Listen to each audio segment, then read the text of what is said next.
एक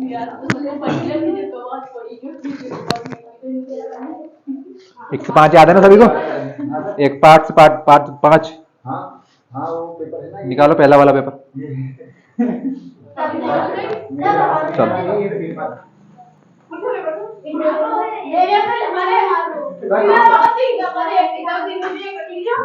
बाहर बहुत तेज आवाज जा रही तुम्हारी। तो भाई पेपर दे रहे तुमने लिख लिया तो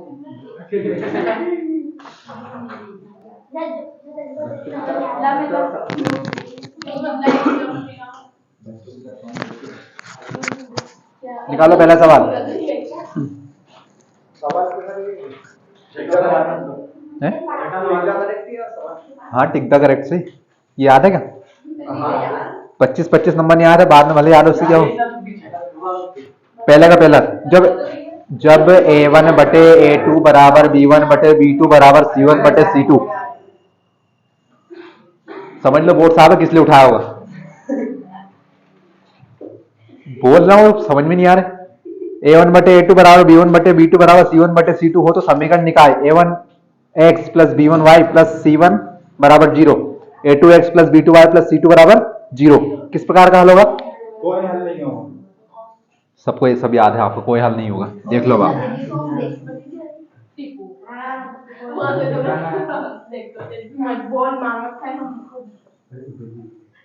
मैं सही में किसी के सर में डस्टर में मिला के दूंगा। ये लिखा सवाल और यही बोला था मैंने भी। अब इसमें कहां से होगा? कोई हल नहीं होगा। ये याद है अब आपको? क्या हुआ आंसर? हाँ बोलो। कोई हल नहीं क्या है?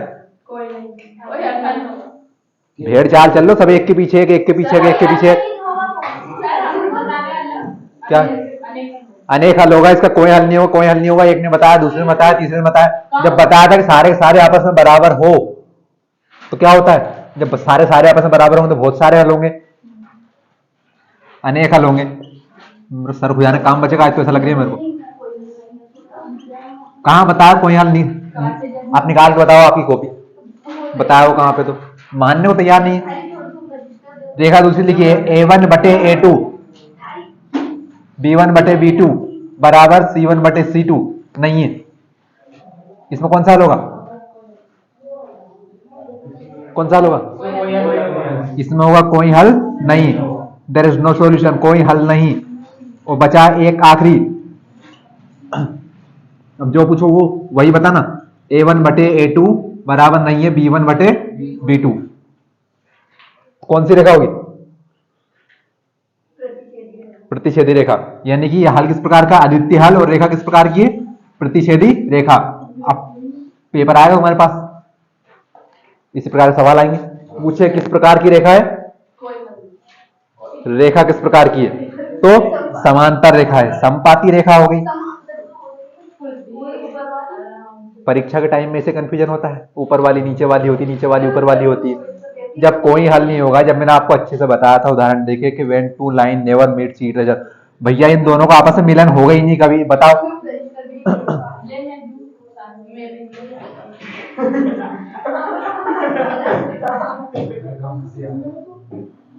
आपका कहने का मतलब है पूरी तरह मैं गलत बता रहा हूँ? यहाँ पर रजिस्टर ढूंढ लो आप, वहां पे देख लो उसमें क्या लिखा है ना।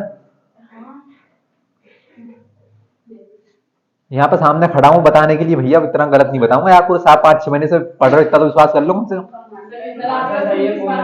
रजिस्टर ढूंढो तैयार में। अब तो लिखा, तभी तो लिखा भैया, गलत लिखूंगा क्या यहाँ पे? इस हिसाब से ना तुम अब 6 घंटे में हो ये पेपर।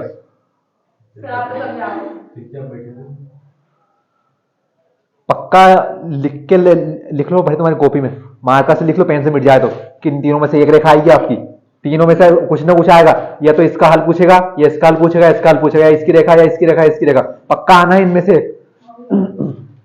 ये रेखा किस प्रकार की होगी? संपाती रेखा। संपाती रेखा इसलिए होगी क्योंकि ये सभी बिंदुओं पर एक साथ रहती है। इसमें कोई हल इसलिए नहीं है क्योंकि भैया ये किसी भी बिंदु पर एक दूसरे से मिल रही है क्या? नहीं मिल रही। अब चूंकि ये दोनों रेखाएं एक दूसरे से किसी भी बिंदु पर नहीं मिल रही, इनके बीच में हमेशा समान दूरी है, तो फिर इनमें क्या कोई हल निकलेगा क्या? नहीं निकलेगा। ये दोनों रेखाएं हमेशा एक साथ है, कितने हल निकलेंगे? बहुत सारे हल निकलेंगे। ये है आपने बताया प्रतिच्छेदी रेखा, कितने बिंदुओं पर प्रतिच्छेद होगी? सिर्फ एक बिंदु पर। ये देखो एक बिंदु पर, तो यहाँ से x और y का हमें एक एक मान मिल जाएगा, जिसे हम कहेंगे अद्वितीय हल। कितना सरल है, एक बिंदु पर मिलेगी और मिल रही है एक दूसरे से, प्रतिच्छेदी रेखा, वो किस प्रकार का हल होगा, एक हल होगा या अद्वितीय हल होगा। जब दो रेखाएं हमेशा एक दूसरे के साथ रहे, एक दूसरे का साथ ही ना छोड़े, ये देखो इस बिंदु पर साथ, इस बिंदु पर साथ, इस बिंदु पर साथ, पता ही नहीं चल रहा कि रेखा एक है कि दो रेखा है। रेखा कितनी है यहाँ पर, दो रेखा है, लेकिन कितनी लग रही है हमें, एक, हमेशा साथ है, तो चूंकि साथ है तो कितने हल लेंगे, हल ही हल होंगे इनके। और ये एक दूसरे से मिलने को तैयार नहीं है, अब मिलेंगे तो इनका हल किस प्रकार होगा, नहीं होगा हल, कोई हल नहीं होगा, सिंपल सा। दूसरा सवाल इसका, समीकरण निकाय यवन है x plus b one y plus c one बराबर जीरो तथा a2x plus b2 Y plus c2 बराबर जीरो का एक अद्वितीय हल होगा। अद्वितीय हल कब होगा, जब a1 बटे a2 बराबर नहीं है b1 बटे b2, पक्का आएगा। लिखा तीसरा सवाल, 2x की घात 3, 2x की घात 3 प्लस क्या लिखा 3x स्क्वायर, तो बस पेपर नहीं है, कहाँ गया, क्या बात, 2 हो जाए तो मान ला हमें नहीं, एक का 2 हो जाए तो ले आना मान लिए, अगले साल काम आएगा सोनू भैया, ले आएंगे। प्लस 4x प्लस के 5, इसमें से पूछा है नंबर ऑफ रूट्स, मूलों की संख्या कितनी होगी, शून्यकों की संख्या कितनी होगी, इसकी घात कितनी होगी, 3 होगी। तो इसमें अधिकतम, अब घात जितनी हो उतने क्या होंगे उसके मूल या शून्यक। ध्यान रखना, ये लिखा आपका माँ में बड़ा की मात्रा, मुंह आगे लिखा ला, ये क्या हुआ मूल, और फिर ये लिखा सा में सा शक्कर में छोटा होगी मात्रा आता ना, या और का, इसे क्या कहेंगे शून्यक। दोनों एक ही बात है, दोनों स्कूल के नाम, दोनों ही घर के नाम। इसमें पूछ ले कि इसकी घात कितनी, घात 3, और जितनी घात होगी वो क्या होगी, उतने ही मूल आएंगे उसके, उतने ही शून्य आएंगे। मान लिया जाए ये नहीं होता, अब इसकी घात कितनी होगी, इसके शून्य कितने होंगे, इसके मूल कितने होंगे, ये आएंगे। समांतर श्रेणी 12 7 2 माइनस 3, समांतर श्रेणी 12 7 2 माइनस 3। अब आप सवाल में देखो, सवाल में लिखा है का सार्वंतर है, आपसे क्या सवाल में ये पूछा है कि इसका ये समांतर श्रेणी है या नहीं है, सीधे सीधे क्या कहा कि सार्वंतर क्या है। तो सार्वंतर क्या होता है कि जब हम दो लगातार पदों का अंतर, कोई से दो लगातार पद हो लेकिन बाद वाले पद से पहला वाला पद घटाना है, भले आप इस वाले पद से इसको घटाओ, इस वाले पद से इसको घटाओ, इस वाले पद से इसको घटाओ, किसी को किसी से घटा लो आप, वो बार बार नहीं घटाना, सिर्फ एक में से घटाना, आप किसी में से घटा लो, हम दूसरे में से 12 में 7 नहीं, 7 में से 12, बाद वाले में से पहला वाला, प्लस माइनस माइनस, 7 में से गया 12, 12 7 में 12 नहीं आएगा, 12 में 7 गए, लेकिन बड़ी संख्या माइनस की, कितना होगा -5। परीक्षा में टाइम खराब बिल्कुल मत करना कि आप इसमें से निकाल के देखो, इसमें से निकाल के देखो, उसमें क्या लिखा है कि समांतर श्रेणी लिखा पहले, मतलब है, सिर्फ हमसे क्या पूछा, सार्वंतर। क्या करेंगे, पीछे कॉपी के एक आपकी कॉपी लेना, वहां पे लिख देना रफ कार्य, वहां पे फटाफट क्या करना है, 7 -12 बाद वाला पद माइनस पहला पद, या -3 -2 माइनस माइनस प्लस 3 और 2 5, कहीं से किसी को हटा दो, इसमें से इसको हटा दो, इसमें से इसको हटा दो, सार्वंतर एक ही है ना आपका, क्यों, समांतर श्रेणी। एचसीएफ निकालना आपको 91 और 21 का, 91 और 21 का। भैया मेरी स्पीड यही रही, किसी को समझ में नहीं आए तो पूछना मत बीच में से, हाँ नहीं पूछना है, क्योंकि पूरे साल हो गए तब तो पूछा नहीं आपने, आज पूछोगे आप। और कल वाली क्लास सुबह होगी 7:30 बजे ना, सुबह 7:30 बजे, यहां से आने के बाद तो ग्रुप में बहस तो करना ही मत, तो कोई नहीं आए तो कोई बात नहीं। क्या लिखा, 91 91 और 21, धमका नहीं रहा हूं, बता रहा हूं अच्छे प्यार से। क्लास सुबह होगी 7:30 बजे, रोटी वोटी खा के आना, आराम से खाना खा के 9:30 बजे तक। हमें क्या निकालना है, HCF, LCM और HCF दोनों एक साथ निकाल लो, इसमें सिर्फ HCF पूछा, तो क्या करना है, सबसे पहले अभाज्य गुणनखंड निकालेंगे इनके, कौन सी विधि से, गुणनखंड विधि से।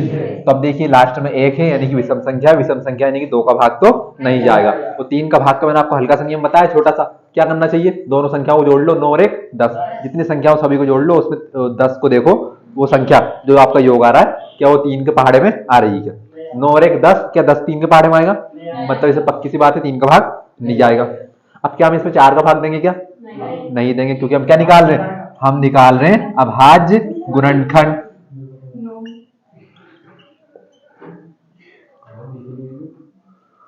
किसको नहीं दिख रहा, तो भैया यहाँ आ जाओ, अभाज्य गुणनखंड निकाल रहे, मतलब कि सभी कौन सी संख्याओं का भाग देना है, अभाज्य संख्याओं का। इसमें हम किसका भाग नहीं देंगे, 4 का नहीं देंगे, 6 का नहीं देंगे, 8 का नहीं देंगे, 9 का नहीं देंगे, 10 का नहीं देंगे। क्यों नहीं देंगे? क्योंकि ये संख्याएं अभाज्य नहीं है, ये भाज्य संख्याएं, क्योंकि इसमें 2 से अधिक संख्याओं का भाग जाएगा। आप बिल्कुल मत बोलो, मेरे को सुनो बस, बिल्कुल हाँ में हाँ भी मत करो, ठीक है।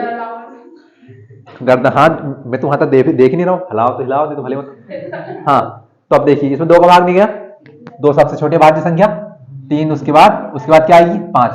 5 का भाग देने का नियम क्या है, लास्ट में या तो 0 होना या 5 होना। क्या है, क्या नहीं है, कहाँ है? अगली अभाज्य संख्या कौन सी है, 7। 7 का भाग इसमें जाएगा क्या, देख लो, 7 एकम 7, 9 में से गए 7, बचे 2, 2 और 1 21, 7 एकम 7, 2 बचे 21, 7 तिया 21। और हमें पता है कि 13 क्या है, एक अभाज्य संख्या है, 13 एकम 13। तो 91 का अभाज्य गुणनखंड क्या है, 7 गुणा 13 गुणा 1 लिखना चाहो तो लिख दो, कोई बात नहीं। अगली संख्या कौन, 21। अब क्या इसमें 2 का भाग जाएगा, नहीं जाएगा। 3 का 2 और 1 3, क्या 3 3 के पहाड़े में आता है तो 3 सते 21। तो 7 अभाज्य संख्या 7 के जाएगा, 7 एकम 7। तो मुंह से आवाज कैसे आ रही है, 3 गुणा 7। ये कैसे बोला, फिर मैं नहीं बोली में तो आवाज आई ना। क्या ढूंढ रहे हैं? अब हमें निकालना है HCF। मेरा क्लास बंद करके से निकल जाऊंगा अभी, कभी मेरे को कोई नहीं है। वैसे तो जिनका पढ़ना उनका महीना पूरा हो चुका, फीस जब भी लगी तुम्हारी पढ़ लो, आसान थी। हमें निकालना है HCF। तो HCF क्या है कि हम दोनों संख्या, हमारे पास 2 संख्या, 2 3 संख्या 3, उनको क्या करेंगे, उनमें उभयनिष्ठ पद देखेंगे। तो देखिए, एक तो 1 है, तो 1 को हम बाद में लेंगे अगर कुछ नहीं आएगा तो। क्या 7 का जोड़ा बन रहा है, क्या बन रहा, अब 7 का बन गया, तो यानी कि हमने एक तो क्या लिया 7। अब 13 यहाँ पर है, 13 यहाँ पर है क्या, 3 यहाँ पर है, 3 इसमें है क्या, तो यानी कि इसका HCF कितना हो जाएगा, 7। इतना सरल सवाल था। अगर इसी का LCM निकालना हो तो हम क्या करेंगे, सबसे पहले तो बनाएंगे जोड़े। किसका जोड़ा बन गया, तुमसे पूछा क्या? अब कौन बचा, अब उसके अलावा हम एक भी, चलो हमारा, चलो एक को ले लेते हैं गुणा 1। अच्छा बाद में कौन है, 1 है 13, और कौन बचा आपका, 1 बचा 3, तो इनका कर लो गुणा। 17 13 सते 91, 91 तिया 3 एकम 3, 9 तिया 27। इन्हीं संख्याओं का एलसीएम कितना होगा, 273। एचसीएफ कितना होगा, 7। हो सकता है यही सवाल तो मिल जाए परीक्षा में 13 तारीख के दिन। सवाल नंबर 6, द्विघात समीकरण का मानक रूप क्या है, क्या है, आगे बराबर जीरो लगाना मत भूलना, खालिस्तान हो जाए। X square plus b x plus c, ऐसे याद होने चाहिए परीक्षा में, फटाफट पढ़े आगे बढ़े। द्विघात बहुपद तो बराबर में नहीं आएगा, फिर बहुपद में सिर्फ एक ही पद होता है और एक पक्ष होता है, और समीकरण में हमेशा 2 पक्ष होते हैं। देखिए समीकरण का मानक रूप क्या है, हाँ याद करो, मर्दानी थी वो तो झांसी वाली रानी थी, खूब लड़ी मर्दानी, उल्टी सीधे बोल दिया, हाँ बोलो जल्दी। एक आएगा रेखिक समीकरण, मैंने हाथ पूछा रेखिक समीकरण, रेखिक समीकरण का मानक रूप ax plus b x plus c, ax plus b बराबर 0। अगर घात 2 है तो x भी आपका 2 बार आएगा, और इसके कितने मूल से शून्य निकलेंगे, 2। यहां पर से 1 है तो सिर्फ 1 अकेला आएगा, ax प्लस बी बराबर 0। अब आपसे कोई पूछ ले इसमें कि दिए गए मानक समीकरण में a और b क्या है, यहाँ पर क्या है, और गलती से तुक्का लग गया। a और b यहाँ पर क्या है, अचर संख्या है, यानी कि इनके यहाँ पर क्या होंगे, कुछ ना कुछ मान होंगे। क्या हो सकता है, यहाँ पर कितना हो, 2। अब मैंने बोल दिया कि सही है, गलती से तुक्का लगा, फिर चार अचर में कंफ्यूजन हो गया। ये x क्या है, रुक जाओ, आप तो मेरे को ये बताओ हल्का सा, ये x क्या है। यहाँ पर x का कुछ ना कुछ मान आएगा, क्या x का मान फिक्स है कि x का हर सवाल मान एक ही आएगा, कि x का मान 1 आ गया और आज के बाद जितने भी सवाल है, जिनमें भी यहाँ पर आपको x दिखा, हमेशा उसका मान 1 ही आएगा, या x का मान हमेशा 3 ही आएगा, ऐसा फिक्स है क्या?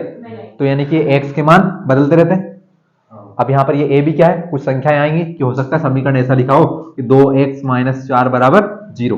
तो ये 2 और 4 क्या है, अचर संख्या है। देखो a की यहाँ पर क्या गया 2, b की यहाँ पर कितना है -4, ये उस तरफ गया तो प्लस का, और ये भाग में गया, 2 दूने 4, एक्स का मान कितना गया यहाँ से 2, तो यानी कि ए और बी यहाँ पर क्या है अचर है। देखो पूछने वाला किसी भी तरीके से पूछ सकता है। अब देखना आप 13 तारीख के दिन क्या क्या पूछता है आपसे। दूसरा सवाल, रिक्त स्थानों की पूर्ति कीजिए। श्रीधराचार्य ने एक सूत्र प्रतिपादित किया जिसे आप खालिस्तान के नाम से जानते हैं। श्रीधराचार्य ने एक सूत्र प्रतिपादित किया जिसे अब खालिस्तान सूत्र विधि के खालिस्तान के रूप में जाना जाता है। तो किस रूप में जानते हो उसे? द्विघात सूत्र विधि।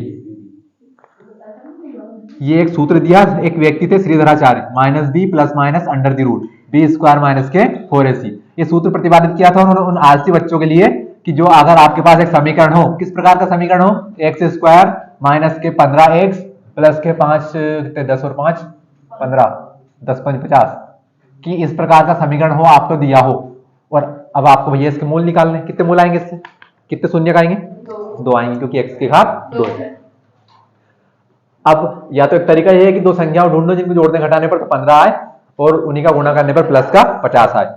कुछ विद्यार्थी होते हैं आलसी, नहीं निकाल पाए, तो उन्होंने सीधे सीधे क्या कहा कि इस वाले सूत्र में मान पटको, इनको उठा उठा के। वो कैसे मान पटको कि जो घात 2 वाले के साथ वो a, जो घात 1 वाले के साथ वो b और जो अकेला है वो c। सीधे सीधे मान छाटो, सूत्र में रखो, क्या आएंगे आपके x के 2 मान। कहां से? एक बार प्लस के लिए करेंगे और एक बार माइनस के लिए। तो इस सूत्र को किस लिए जाना जाता है? ये जो द्विघात समीकरण है इसके हम मूल या शून्यक निकाल सकें। तो किस नाम से? द्विघात सूत्र विधि। किस नाम से जाना जाता है? द्विघात सूत्र विधि। या सिर्फ द्विघात लिख दो ना, काम चल जाएगा आपका, छोड़ के मत आना कभी। क्वेश्चन कब होगा? कुछ नहीं, आपसे सीधे सीधे पूछेंगे कि दिए गए समीकरण के शून्यक निकालो। तो अब शून्य क्या, तो आप गुणनखंड विधि से निकालो या इससे निकालो, कोई फर्क नहीं पड़ता। सर सिर्फ आप क्या निकालना है? एक्स के 2 मान। यहां से भी आपके कितने मान आएंगे? एक्स के 2, और इस सूत्र से भी कितने मान आएंगे? एक्स के 2। यहां पर हम करेंगे -10x -5x प्लस का 50, एक्स को कॉमन लेंगे, फिर कॉमन वाली विधि इसमें होगी और इसमें सीधे सीधे क्या है हल करना है। दूसरा, AP 5 10 15 का 10वां पद 50 है, सॉरी का 10वां पद है। एक समय समांतर श्रेणी दी हुई है आपको, 5 10 15 का 10वां पद कितना है ये पूछा आपसे। तो या तो हम सीधे सीधे दिमाग लगा सकते हैं कि देखो सभी 5 का अंतर है और 5 का पारा लिखा हुआ, 5 एकम 5 5 दूनी 10 5 दिया 15। कौन सा पद पूछा है? 10वां। 10वें पद तो क्या आएगा? 50।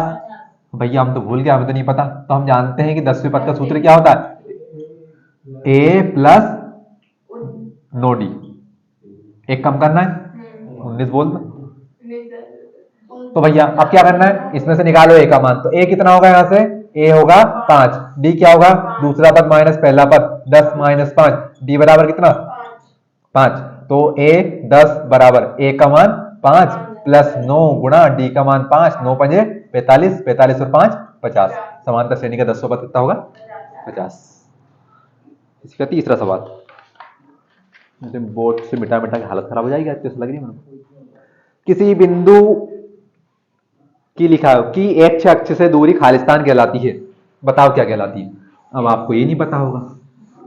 अब एक तो बोल देंगे भुज, एक बोल देंगे कोटि, क्योंकि दोनों में से एक उत्तर तो पक्का हो गया होगा। क्या होगा? भुज कहते हैं, कोटि कहते हैं।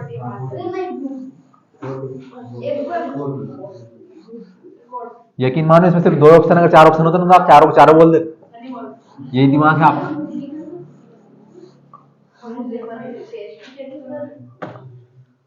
मैंने कहा था आपसे कि हमारे पास 2 अक्ष होते हैं, एक को हम जानते हैं एक्स एक्सिस यानी कि एक्स अक्ष, और दूसरे को हम जानते हैं वाई अक्ष से। अब हमसे क्या पूछा है कि एक्स अक्ष से दूरी, तो ये पूरा पूरा कौन सा अक्ष है? अब इससे हमें दूरी पूछी है, तो इससे दूरी क्या कहलाई? भुज कहलाई, कोटि कहलाई। अरे एक्स अक्ष के निर्देशांक को भुज कहते हैं। एक्स अक्ष का निर्देशांक क्या कहलाता है? भुज। वाई अक्ष के निर्देशांक क्या कहलाते हैं? कोटि। तो भैया अब हमें ये पूरा x है, ये पूरा x x x x x x, इस तरफ x प्लस, इस तरफ x माइनस। तो अब इस अक्ष से दूरी, या तो दूरी इस तरफ की होगी या दूरी इस तरफ की होगी, तो क्या कहलाएगी? तो मैं उठा उठा के पटक दूंगा, सही में 3 4 4 बार कोटि कहलाएगी ना। अरे ये x अक्ष है, अब इससे दूरी या तो नीचे की तरफ आएगी, तो ये दूरी किसकी आएगी? ये माइनस में आएगी। किसके लिए? y के लिए। ये y माइनस, ये y प्लस, या -1 -2 -3 -4 -5, यहाँ पर होता है 0, एक 0 इसका 0 0 जिसे मूल बिंदु कहते हैं, 1 2 3 4 5। तो ये 1 2 3 4 5 1 2 3 4 5 ये दूरी किससे पूछ रहा हूं मैं? हमसे पूछ रहा है एक्स अक्ष से। एक्स अक्ष से -2 की दूरी है, कोटि कहलाएगी। तो कोटि कहलाएगी ना, ये आपका एक्स अक्ष है, ये ये ये। तो अब इससे दूरी पूछ रहा है तो क्या कहलाएगी? कोटि कहलाएगी। अगर हमसे पूछे वाई अक्ष से दूरी, तो वाई अक्ष कौन सा है? ये वाला है। अब इससे हमसे दूरी पूछे तो ये वाली दूरी क्या कहलाएगी? कोटि कहलाएगी, सॉरी भुज कहलाएगी। तुम्हारे चक्कर में भुजे बोल दो तुम तो आलू की। तो क्या कहलाएगी? कोटि कहलाएगी। वाई अक्ष से भुज कहलाती है, एक्स अक्ष से कोटि। या तो रट लो, तो कैसे रट पाओगे? भुज या कोटि दोनों तो ऑप्शन, दोनों में कंफ्यूज जाओगे। अगर एक्स अक्ष से दूरी नीचे या ऊपर, जिसे कोटि के नाम से जाना जाता है। अगर वाई अक्ष से पूछे तो ये भुज और ये भुज, ये भुज धनात्मक, ये भुज ऋणात्मक। याद रहे तो ठीक, नहीं तो कोई बात ही नहीं। यदि प्रथम पद ए सार्वंतर डी हो तो एनवा पद होगा, क्या होगा? तो सिस्टमेटिक लिखना उसे, तो एनवा पद बराबर ए प्लस एन माइनस 1 डी। अब थोड़ा सा इतना दिमाग लगाना कि इस सवाल में समांतर श्रेणी के योग ज्ञात करने का सूत्र नहीं पूछा है, सिर्फ क्या पूछा है? एनवा पद। तो एनवे पद के लिए क्या हो जाएगा? ए एन बराबर ए प्लस एन माइनस 1 डी। जैसे अभी हमें उस सवाल में क्या पूछा था? 10वां पद। तो 10वां पद का सूत्र लगाया था हमने, ए 10 बराबर ए प्लस नो डी। यानी कि यहाँ पर 10 क्या था? एन का मान। लेकिन यहाँ पर इस बार क्या एन का मान दिया है? क्या नहीं है, एन का मान क्या है? एन ही है। तो यानी कि ए एन बराबर ए प्लस एन माइनस 1 डी। अगर योग का पूछेंगे, समांतर श्रेणी का योग ज्ञात करने का सूत्र, तो हम क्या लगाएंगे? एस एन बराबर एन बटे 2 2 ए प्लस एन माइनस 1 डी। ठीक है, ये नहीं लगाएंगे, छोटा वाला लगाएंगे, एन बटे 2 ए प्लस एल। बोल लो कुछ भी, हमारा पैसा लग रहा बोलने में। प्रत्येक वर्ग होते हैं समरूप, समरूप होते हैं। अब मैं नहीं बताऊंगा उसे क्यों होते हैं। प्रत्येक वर्ग समरूप होता है, इसमें मैं क्या बताऊं, ये बताओ। खैर बताऊंगा मैं, मेरा काम तो बताने का। अब मैं बताऊं उसके पहले तो मेरे को बताओ समरूपता की शर्त क्या होती है? बताओ बाबा।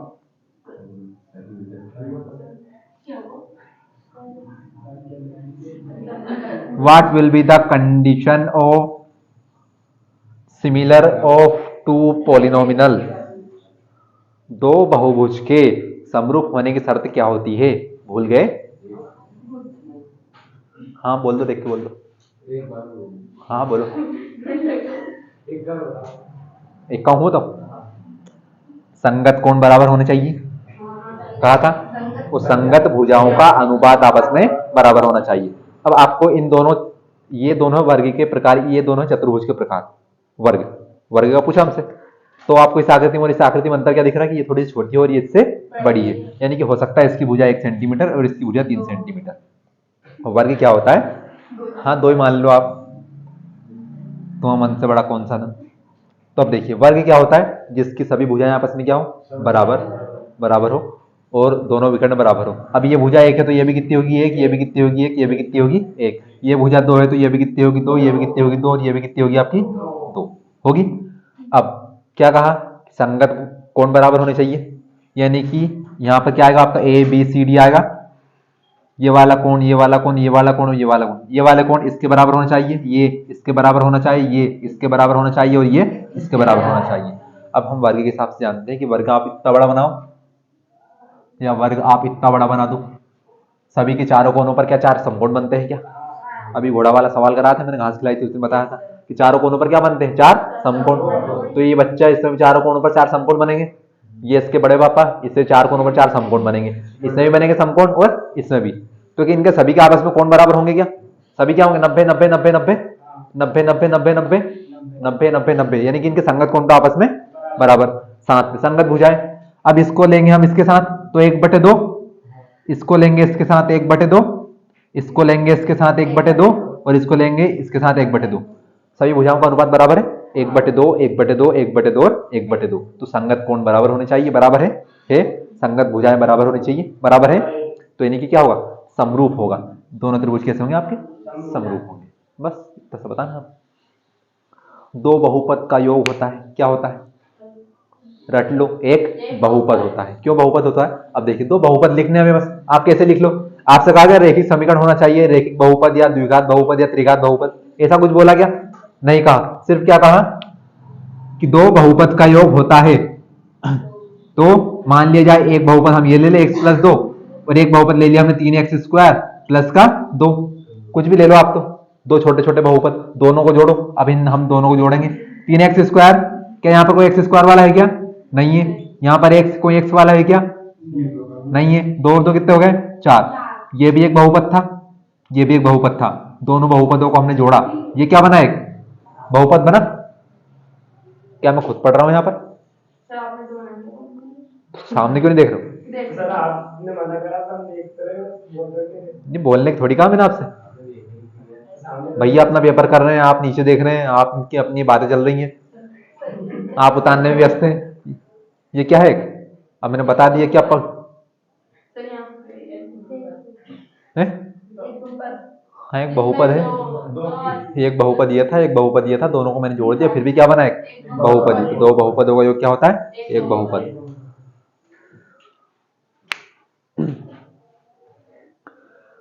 किसी द्विघात बहुपद के अधिक से अधिक कितने मूल हो सकते हैं? दो। 3-4 बार बता दी। अब सवाल नंबर 3, ये देखो कोसेक 90 माइनस थीटा, ये आपके सिलेबस से हटा दिए, इसलिए ये मैंने आपको नहीं बताया था। हाँ, लेकिन इनके सूत्र होते हैं साइन 90 माइनस थीटा बराबर कोस थीटा, कोस 90 माइनस थीटा बराबर साइन थीटा। हाँ, लग गया। बताओ टेन 90 माइनस थीटा कितना होता है? नहीं लिखे कॉपी में, की कॉपी पुरानी है? अच्छा, दीदी की होगी फिर तो लिखे होंगे। हाँ, देख लो, वहां पे भी नहीं लिखा। टेन 90 माइनस थीटा क्या होता है? बात ये कि आपके सिलेबस में है नहीं, तो काहे पढ़ रहे हो? तो वो आपके सिलेबस से हटा दिया गया है, तो आप छोड़ो। दूसरा क्या लिखा? Sine 0 degree. तो आपसे पूछा साइन 0 डिग्री का मान कितना? साइन 0 क्या पढ़ा हमने? आपको मान नहीं याद है? क्या? हाँ, बोलो बोलो। हाँ, तो वही तो पूछ रहा हूँ, इतनी देर काहे लग रही? पहला साइन 0 का मान 0, टेन 60 का मान √3, कोस 60 का मान 1/2, √1 plus ten square theta, √1 plus ten square theta, इसका मान क्या होगा?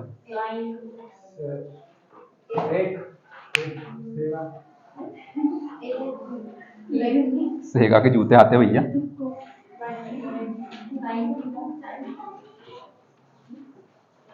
तो चूंकि हमने बहुत अच्छे से पढ़ा है, हमने पढ़ा है कि सेक स्क्वायर थीटा बराबर क्या होता है? सेक स्क्वायर थीटा बराबर होता है 1 प्लस टेन स्क्वायर थीटा, होता है 1 प्लस टेन स्क्वायर थीटा होता है। लेकिन अब चूंकि हमसे इसका मान पूछा है कि नहीं भैया इसके ऊपर तो अंडर रूट है, तो हम क्या करेंगे? इस स्क्वायर को हटाएंगे। तो ये क्या है? सेक थीटा बराबर सामने वाले पर लगेगा अंडर रूट, तो क्या बन जाएगा? 1 प्लस टेन स्क्वायर थीटा। तो इसका मान कितना बन गया? Sec theta. सारे मान ऐसे बनेंगे आपके। पहली वाली सर्वसमीका क्या थी? Sine square theta plus cos square theta बराबर का 1। अब इसमें से मान ले जाए हमसे पूछ ले कि cos 1 minus cos square theta under root का मान कितना, तो हम क्या करेंगे? इससे मान बनाएंगे। अब सबसे पहले हम 1 और कोस को एक तरफ है, तो इनको हम एक तरफ करेंगे। तो ये कोस स्क्वायर थीटा प्लस का उस तरफ जाकर क्या हो जाएगा? 1 माइनस कोस स्क्वायर थीटा बराबर में क्या बचेगा आपका? Sine square theta. अब चूंकि हमसे तो इसके ऊपर तो अंडर रूट लगा है, तो हमें पता है अच्छे से क्या स्क्वायर हटता है तो क्या लगता है? Under root. तो अब 1 माइनस कोस स्क्वायर थीटा का मान कितना बच गया? सिर्फ साइन थीटा। ऐसे ही आपको तीनों सर्वसमीकाएं याद करनी है। बताओ तीसरी वाली सर्वसमीका क्या है? आपसे नहीं पूछा है।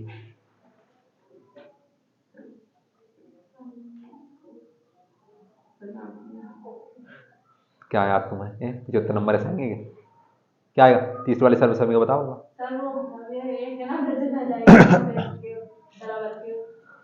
मैंने तीसरी मूल सर्वसमीका पूछी है आपसे। पहली है ये, दूसरी है ये, ऐसी तीसरी कौन सी है? हाँ, किसको याद है? किसी को नहीं याद इतनों में से?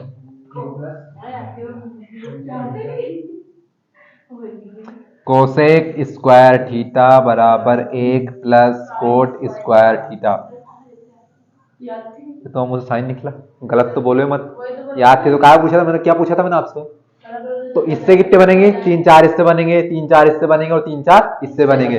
पक्का इन्हीं में से घुमा फिरा के पूछेगा और फिर डिग्रियों के मान पूछेगा। इसके अलावा आपको कुछ नहीं आएगा, चिंता मत करना। आप तो पहुंच जाना भले मेरे घर से 12:30 1 बजे।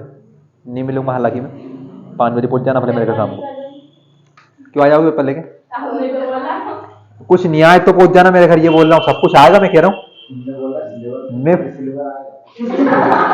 जब बात खाए गणित की किताब, तीनों पेपर में से पूरा पूरा पेपर आ जाएगा। ये जो ये इनमें से नहीं आया तो किताब में से तो आ ही जाएगा। इसके अलावा कोई सा आए तो मेरे पास आ जाना तुम तो भले।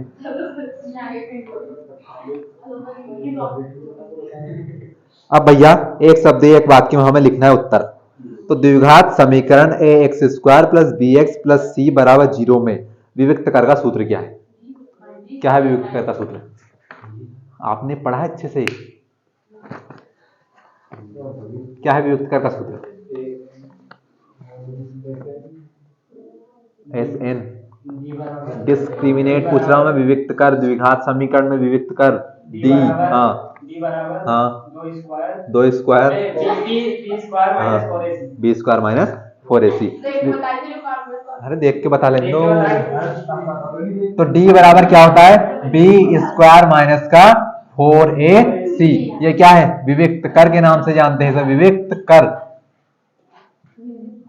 विविक्त कर in English it's this known as discriminate. Criminate discriminate का डी लिया, b square minus 4ac। ABC के मान कहां से आएंगे? वही द्विघात समीकरण से आएंगे। जो घात 2 वाले के साथ होगा वो होगा आपका ए, जो घात 1 वाले के साथ होगा आपका बी, बाकी का सी। किसी एपी के प्रथम एन पदों का योग ज्ञात करने का सूत्र, जो मैंने लिखा था यहाँ पर, ये है एपी के एन पदों का योग ज्ञात करने का सूत्र। एनवा पद अलग है, फिर से कह रहा हूं मैं, रिपीट कर रहा हूं। एनवा पद सूत्र ये आएगा, एन पदों का योग ज्ञात करने का सूत्र। जब तक योग ज्ञात करने के लिए ना कहे सूत्र यही लिखना, और जब तक एनवा पद के लिए कहे सूत्र यही लिखना। एनवा पद नीचे वाला, एनवा पद ऊपर वाला, और एन पदों का योग के लिए नीचे वाला।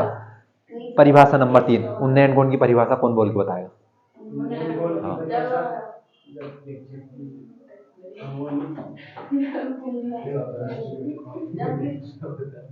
जब हमारी आंख एक बड़ी सिस्टर से ऊपर की ओर बनने वाला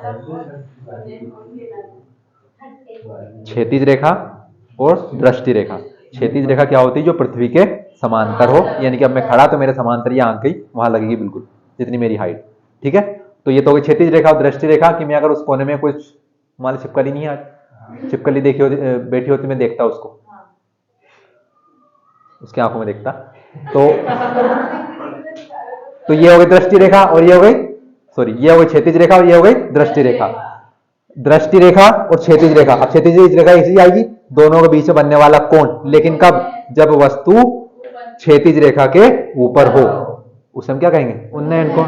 तो क्षैतिज रेखा और दृष्टि रेखा के मध्य बनने वाले कोण, ये हो गई पृथ्वी, इसके समांतर ही जाएगी क्षैतिज रेखा, और यहाँ पर कोई वस्तु है जिसको मैं देख रहा हूं, तो इन दोनों के मध्य बनने वाला कोण, लेकिन जब वस्तु क्षैतिज रेखा के ऊपर हो, उसे हम उन्नयन कोण कहेंगे। समान परिभाषा कि दृष्टि क्षैतिज रेखा और दृष्टि रेखा के मध्य बनने वाले कोण को अवनमन कोण कहेंगे, लेकिन जब वस्तु क्षैतिज रेखा के नीचे की ओर हो। ठीक है, ऊपर की ओर देखने पर उन्नयन कोण बनता है, नीचे की ओर देखने पर अवनमन कोण बनता है। कितनी सरल परिभाषा है, लेकिन आपको क्षैतिज रेखा और दृष्टि रेखा तो बनानी पड़ेगी। कुछ मत लिखो प्रेक्षक की आंख और ये फलाना और ये ढिमका, सिर्फ आप उत्तर लिखना। पूछे दृष्टि रेखा क्या होती है, तो किसी वस्तु को देखने पर हमारी आंखों से बनने वाली रेखा दृष्टि रेखा कहलाती है। आपके दिमाग में नहीं आए प्रेक्षक, भूल जाओ, या फिर वो लिख सकते हो। तो प्रेक्षक की आंख तथा प्रेक्षक द्वारा देखी गई वस्तु, और प्रेक्षक नहीं देखेंगे तो किसी वस्तु को देखने पर हमारी आंखों से बनने वाली रेखा दृष्टि रेखा कहलाती है। ऐसा ना लिख पाओ तो अच्छी लिख देना कि प्रेक्षक की आंख तथा वस्तु को देखने पर बनने वाली रेखा को दृष्टि रेखा कहते हैं। समकोण त्रिभुज प्रमेय का नाम लिखो। तो क्या है समकोण त्रिभुज प्रमेय का नाम?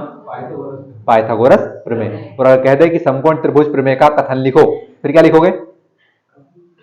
पाइथागोरस प्रमेय का कथन लिखो या समकोण त्रिभुज प्रमेय का कथन लिखो। क्या लिखोगे? तुम्हें याद क्या है? कथन की बोल रहा हूं मैं, सूत्र की नहीं बोल रहा हूं। तो सूत्र बनता है उससे। तो समकोण त्रिभुज में क्या लिखोगे? समकोण त्रिभुज में ठीक है। अब आपको पता है जहाँ समकोण बनता है उसके सामने वाली भुजा सबसे बड़ी भुजा होती है, इसे हम खंड के नाम से जानते हैं।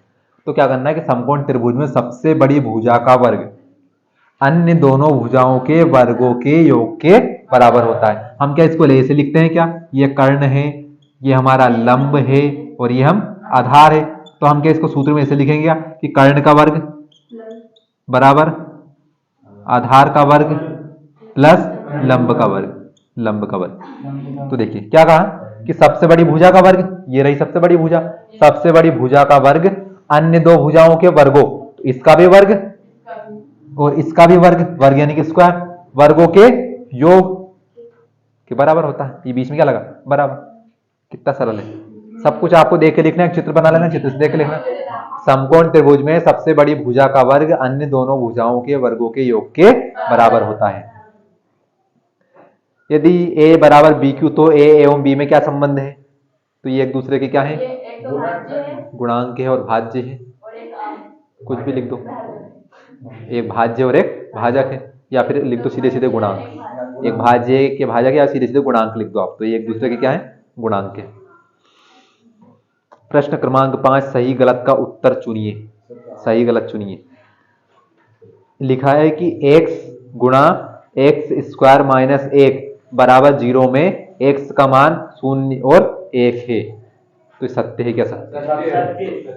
देखो आप सवाल को भी देख के सत्य बता रहे हैं, आप जैसे कोई कथन दिया होगा कि कथन सत्य है क्या, सत्य, सवाल को करके हल करते हैं ना, हालांकि सत्य है वो, तो कैसे होगा सत्य,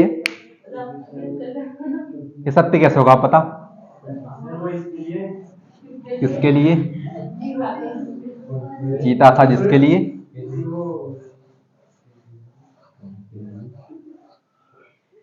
कि हमारे हाथ में पेन और 20-22 कितने पेज की कॉपी, 24 की 32, 24 पेज के 32 पेज की कॉपी। मैंने सप्लीमेंट्री कॉपी अलाउ नहीं है, आपको सप्लीमेंट्री कॉपी नहीं मिलेगी। देखो आप सामने कुछ नहीं, हमें उससे नहीं मतलब, पेपर आपको करना है, वो आपको कॉपी 1 पेज की दे 32 पेज की दे, मेरे को उससे क्या, मैंने तो मेरा काम कर दी। हाँ जिनकी फीस जमा हो कल फीस लिया ना, बस बाकी है वो, और एक आध महीने की एक्स्ट्रा लिया ना, 2-4 दिन एक्स्ट्रा होंगे ऊपर, 10 रुपये पर डे के हिसाब से भैया जमा करो, ऐसे को बात है क्या। परीक्षा के 3 दिन पहले कौन पढ़ा था, सोच लो 200 रुपये तो उसके देना आपको, बस अब आप बिल्कुल चुप हो, सामने देख लो है? अरे दो तो सही, मैं मना कर रहा हूँ, तुम तो लाओ तो सही।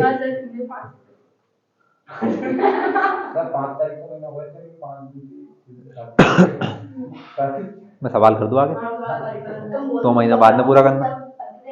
तो भैया देखो ये -1 है ना, मैंने प्लस लगा दिया, तो हमसे इसमें पूछा है कि जो आपके शून्य होंगे या मूल होंगे उनके कितने मान आएंगे आपके, एक तो शून्य आएगा और एक आएगा। तो देखिए क्या करना है, या तो इसको हल कर लो आप, x का गुणा x में किया तो x square plus minus minus x का गुणा x में किया तो x बराबर कितना 0। अब अगर आप ऐसा ना कर सको, ठीक है, फिर क्या करना है, तो हमने एक तरीका पढ़ा है, कौन सा तरीका पढ़ा है कि भैया हमें तो नहीं पता। अब देखिए ये क्या लिखा, घात कितनी है इसकी 2, एक से घात 2, तो इसके कितने मान आएंगे आपके 2 मान आएंगे। तो क्या हम ऐसा करते थे कि दो संख्याओं को टुकड़े करते, जोड़ने घटाने पे इतना आना चाहिए और गुणा भाग करने पे इतना आना चाहिए, उसके बाद कॉमन निकालते थे, उसके बाद हम 2 कोष्टक बनाते थे, बराबर में 0 लिख के दोनों के बराबर में क्या करते थे 0 करते थे। तो यहाँ पर मान लो कि आप पहला कोष्टक तो ये और दूसरा कोष्टक ये, अब क्या करेंगे हम दोनों के बराबर में करेंगे 0, तो एक बार तो x के बराबर में लिया 0 और दूसरा x माइनस 1 के बराबर में लिया 0, इसे x का मान तो सीधे सीधे आ गया कितना 0, ये 1 माइनस को उस तरफ जाकर प्लस, तो x के कितने मान आए 2 मान आए ना, एक तो आया 0 और एक आया 1। तो आपसे क्या पूछा है कि क्या समीकरण में x का मान 0 और 1 है, क्या 0 है 1 है, इसलिए सत्य। तो ऐसे सवाल पे हल कर लेना, उसके बाद बता देना सीधे सीधे, ऐसे सीधे सत्य सत्य का तुक्का नहीं मानना, आपके पास ऑप्शन है तो।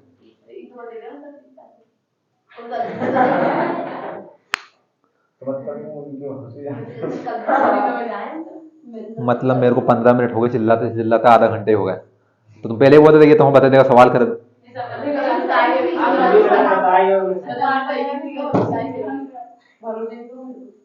कैमरा चालू है सामने, बोल लो बता देगा हम हैं,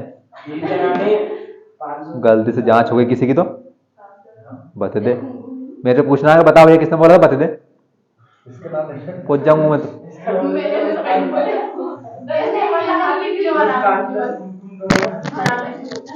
बोल दूंगा गाड़ी भैया परिवार की छोरी है, चौक में रहेगी, चौक में रहेगी।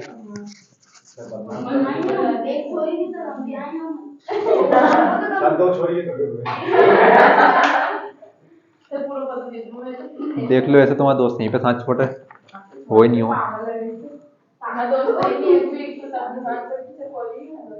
वो अकेली दोस्त के दूसरा सवाल इसके,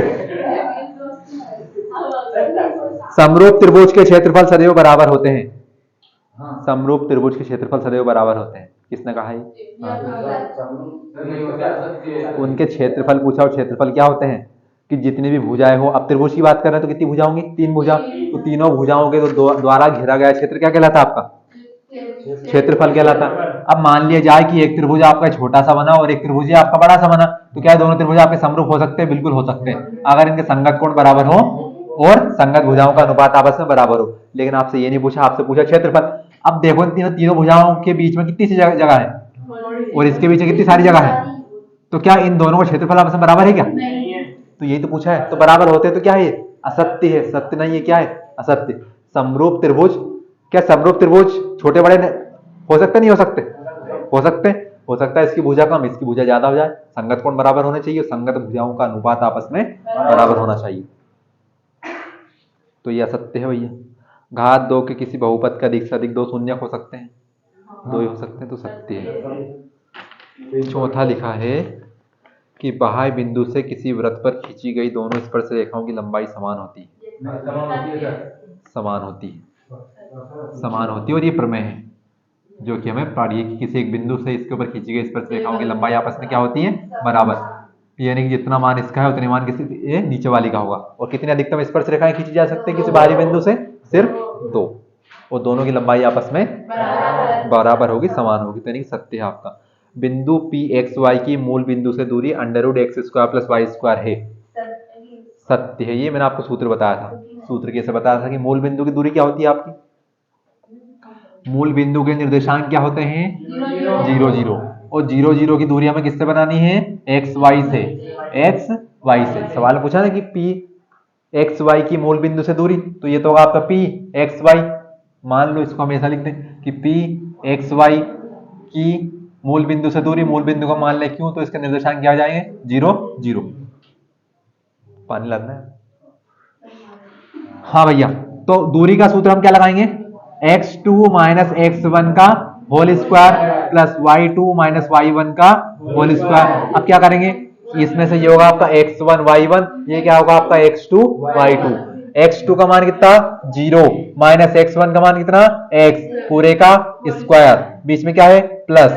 y2 का मान 0 माइनस y1 का मान y पूरे का स्क्वायर, पूरे के ऊपर अंडर रूट। 0 में से x गया, माइनस का x का है माइनस का, और -x² का वर्ग कितना होगा? -x² प्लस का 0 में से y गया तो माइनस का y, पूरे के ऊपर क्या चल रहा है? Under root. माइनस का स्क्वायर प्लस, और x का स्क्वायर x², माइनस का स्क्वायर प्लस, माइनस का स्क्वायर प्लस देवी जी, और y का स्क्वायर y², वो पूरे के ऊपर क्या आएगा?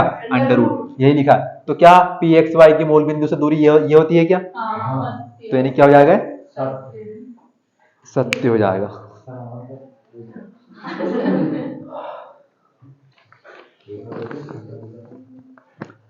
सवाल नंबर 6। अब आपके पास कॉपी है? पेपर तो है नहीं, तो अपनी कॉपी में उठाओ, और जो मैं सवाल कर रहा हूँ उन सवाल को आपको घर से करना है। जब आपको पता था कि मैं पेपर करवाना, जिनके पास पेपर है वो पेपर, बाकी आप नंबर लिख लो, क्योंकि पेपर सभी के पास है ना, कि फेंक दिए?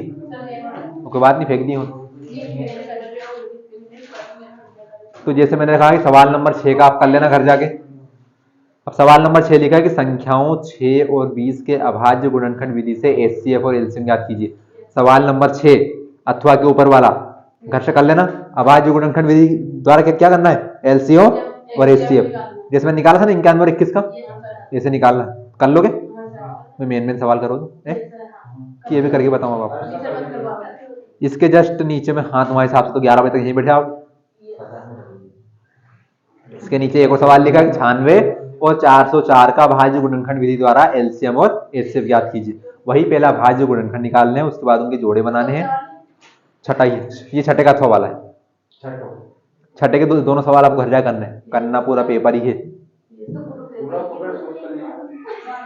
यहाँ से जाना, साइलेंट कर लो तो मोबाइल।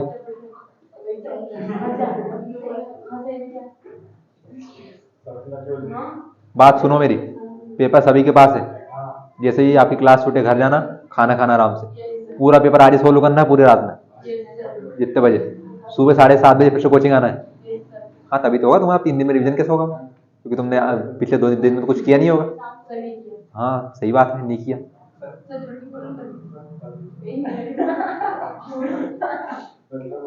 तो छठे सवाल के दोनों आप कर लेना। तीसरा क्या लिखा है कि निम्नलिखित संख्याओं के अभाज्य गुणनखंडों के गुणनफल के रूप में व्यक्त कीजिए। अब ध्यान रखना, सवाल में अगर आपसे कहे कि एलसीएम और एचसीएफ निकालो तो एलसीएम और एचसीएफ निकालना है, और अगर सिर्फ क्या कहे कि अभाज्य गुणनखंड निकालो, सिर्फ अभाज्य गुणनखंड निकालना है और कुछ मत निकालना। क्या कहा आपसे कि 140 का अभाज्य गुणनखंड निकालो, तो हम सिर्फ 140 का अभाज्य गुणनखंड निकालें। कैसे? वही विधि से जैसे हम एलसीएम एचसीएफ निकालते हैं। सम संख्याएं 2 का भाग दिया 2 सते 14, 0 का 0, 2 का भाग जाएगा सम संख्या आगे में 0 2 तिया 6, 7 में से गया 6 1 बचा, 1 और 5 15, 3 5 15, 5 और 3 8, 8 के 3 के पहाड़े में आता है, नहीं आता है, 3 का भाग नहीं आया तो 5 का जाएगा, क्योंकि आखिरी में 5, 5 सते 35, 7 एकम 7 होगा 1 तक। अब 140 का भाज्य गुणनखंड क्या है? 2 गुणा 2 गुणा 5 गुणा, बोलो मत, 140 बराबर 2 की घात 1, 2 की घात 1, 5 की घात 1, 7 की घात 1। हमें पता है कि यदि आधार समान हो तो गुणा की क्रिया में घातें जुड़ती है। 2 की घात 1 गुणा 2 की घात 1, आधार समान है तो 2 की घात 2 गुणा 5 की घात 1, ऐसा का ऐसा गुणा 7 की घात 1। इतना करके मत छोड़ देना, इसे लगा के आना है। आप वहां से यहाँ क्यों आए उठ के?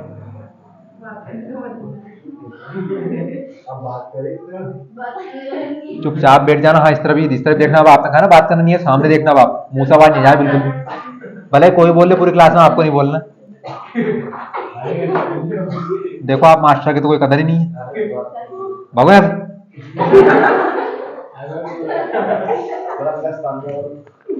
तो 7 सवाल में क्या करना है? सभी में, तीनों सवाल में, तीनों इंपोर्टेंट है। इसका पहला सवाल मोस्ट टाइम के सवाल है, 7वें का पहला पूरा पेपर कर लेना आज रात, 75 नंबर चाहिए तो। इसका जो 7वें का अथवा में सवाल लिखा बिल्कुल भी इंपोर्टेंट नहीं है, मत करना, छोड़ देना। 7वें सवाल की जो अथवा में लिखा है ना, मत करके देखना, मत करना, परीक्षा में नहीं आएगा। अब इसका 8वां सवाल, बात मत करें। क्या लिखा है कि x² + 7x + 10 के शून्य ज्ञात कीजिए। साथ में शून्य और गुणांकों के बीच संबंध की सत्यता की जांच कीजिए। को गलती से पानी बोल मत देना भैया, बोतल लेकर आकर अपनी, चलती क्लास में किसी को पानी नहीं मिलेगा।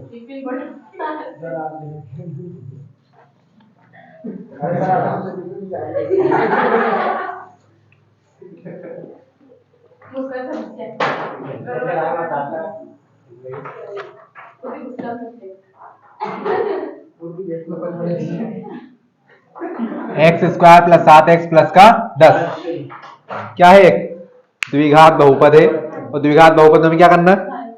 शून्य निकालो। शून्य कैसे निकालते हैं कि जिसकी घात 1 है, सबसे पहले क्या करते हैं? इन दोनों का गुणा, यानी 10 का गुणा 1 में करें, कितना आएगा? 10। अब क्या करना है कि जो बीच वाली संख्या जिसकी घात 1 है उसका गुणांक हमें देखना कितना है? 7। अब हमें 2 ऐसी संख्या ढूंढनी जिनको जोड़ने या घटाने पर तो प्लस का 7 आए, और उन्हीं का गुणा करने पर कितना है? प्लस का 10। 5 और 2 7, 5 दूने 10। x² + का 5x + का 2x + का 10, आगे वाला आगे के साथ, पीछे वाला पीछे के साथ। यहाँ पर x², यहाँ पर 5x, क्या कॉमन आएगा? x कॉमन आएगा। अब यहाँ से कितना बचा? x की घात 1, बीच में क्या है? प्लस, x तो चला गया बाहर, अंदर कितना बचा? सिर्फ 5। यहाँ पर कितना प्लस, यहाँ पर प्लस, तो प्लस आया कॉमन। 2 यहाँ पर लिखा, 2 इसमें है क्या? हाँ भैया है। 2 गुणा 5, 5 दूने 10 होता है, और x यहाँ पर नहीं है, सिर्फ कॉमन क्या आएगा आपका? 2। तो यहाँ से कितना बचा? x, बीच में है प्लस, 2 चला गया बाहर, कितना बचा? 5। अब x + 5 तो ये, और x + 5 ये, तो x प्लस 5 आया कॉमन, तो यहाँ से कितना बचा x, बीच में कितना बचा प्लस के 2। यदि दोनों के बराबर में 0 हो तो हम क्या लिखेंगे, x प्लस 5 बराबर 0 और x प्लस के 2 बराबर 0। ये 5 प्लस का उस तरफ जाकर माइनस का, और ये 2 प्लस का उस तरफ जाकर माइनस का, यानी कि x के दोनों मान आएंगे और हम इन दोनों क्या कहते हैं, शून्य कहते हैं। अब आगे की बात, सवाल यहाँ पर खत्म नहीं हुआ। सवाल में हमसे क्या कहा है कि इनके शून्यकों के बीच संबंध की सत्यता की जांच कीजिए। तो शून्यकों के बीच संबंध क्या होता है, एक तो होता है गुणनफल का और एक होता है योगफल का। आपने क्यों, आपने किससे पूछ के उठाई कॉपी? आपको चाहिए क्या, पहले ये तो बताओ। आप आपको नहीं पढ़ना तो घर जा सकते हैं आप, बिल्कुल मैं किसी को नहीं झेलूंगा, मेरा पेट दर्द हो रहा बहुत तेज, फिर भी पढ़ा रहा हूं आपको। इसमें एक मान को मानेंगे अल्फा, दूसरे को मानेंगे बीटा, तो यानी कि अल्फा का मान कितना होगा आपका -5, बीटा का मान कितना होगा आपका -2। हंसी मजाक से पढ़ा, बिल्कुल आपको ये सब डांट के पढ़ा लो बस आपको। मूलों का योगफल, बीच में प्लस हम क्या कहेंगे, मूलों का योगफल क्या होता है -b/a। अब अल्फा का मान तो हमारा आ गया -5, बीच में क्या है प्लस, बीटा का मान आ गया हमारा -2, तो हम इसे कोष्टक में बंद करेंगे। अब बराबर, ये माइनस का तो माइनस रहेगा, ये एबीसी के मान कहां से आएंगे, तो एबीसी के मान आएंगे यहां से, कि जो घात 2 वाले के साथ है वो कौन होगा आपका a, जो घात 1 वाले के साथ है वो कौन होगा आपका b, और जो अकेला वो कौन होगा आपका c। तो बताओ यहां से a का मान कितना 1, a का मान कितना 1, b का मान कितना है 7, तो पहले ऊपर b लिखा ऊपर तो -7 बटे में a लिखा है, a का मान कितना 1, ये -5 प्लस माइनस क्या होगा -2 बराबर में कितना लिखा, -7 में 1 का भाग दिया तो -7 माइनस माइनस, तो -5 और 2 -7 बराबर के -7।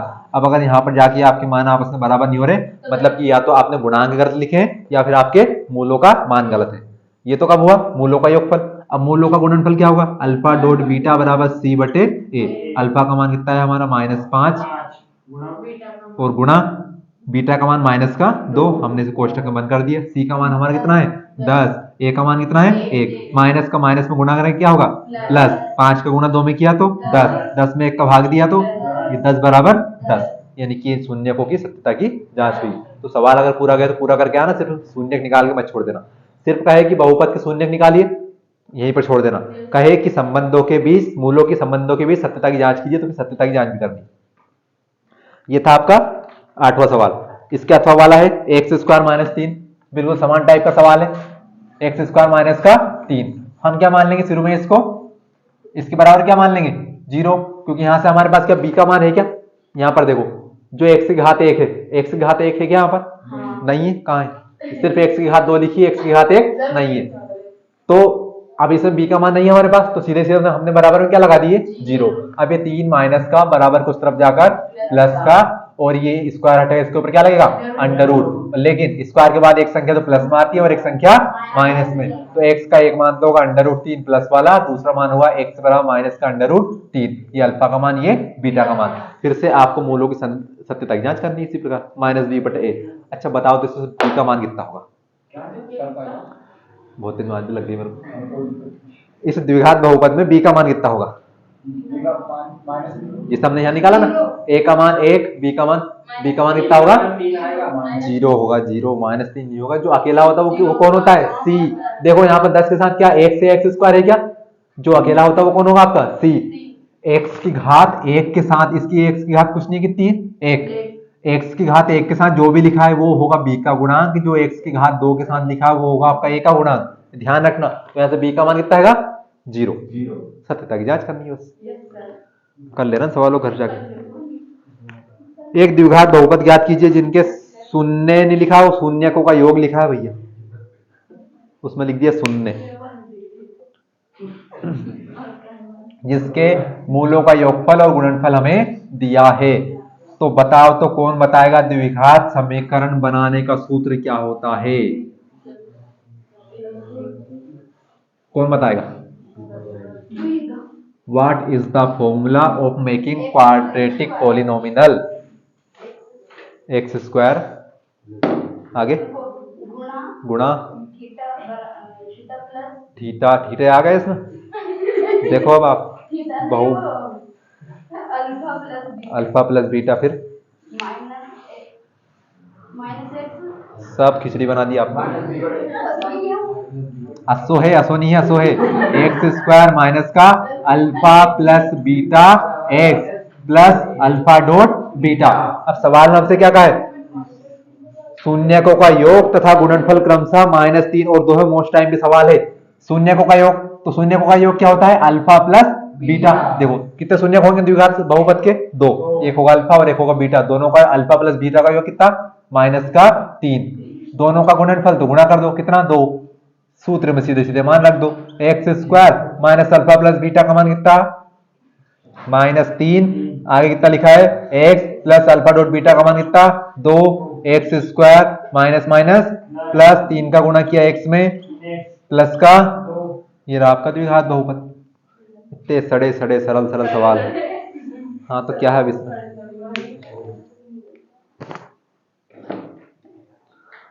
98 नंबर है मेरे गणित में 10वीं में। ऐसे आए हैं बस, और तो कुछ नहीं। 2 कम 100, 2 कम 100, 2 कम 0, 2 कम 100। तो आपके भी आ सकते हैं।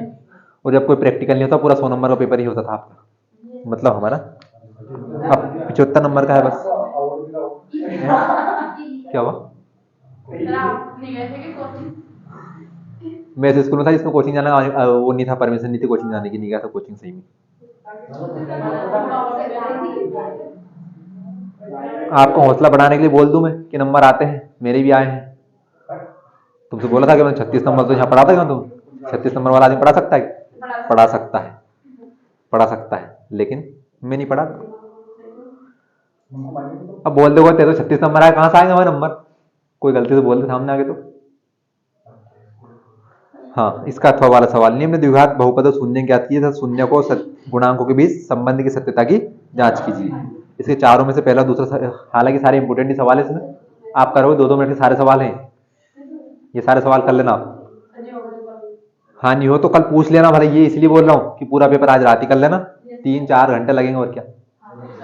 कल अरे पूरे रात सवाल करना, 7:30 बजे कोचिंग आ जाना, 9-9:30 बजे के बाद आराम से पूरे दिन सोना वाली है?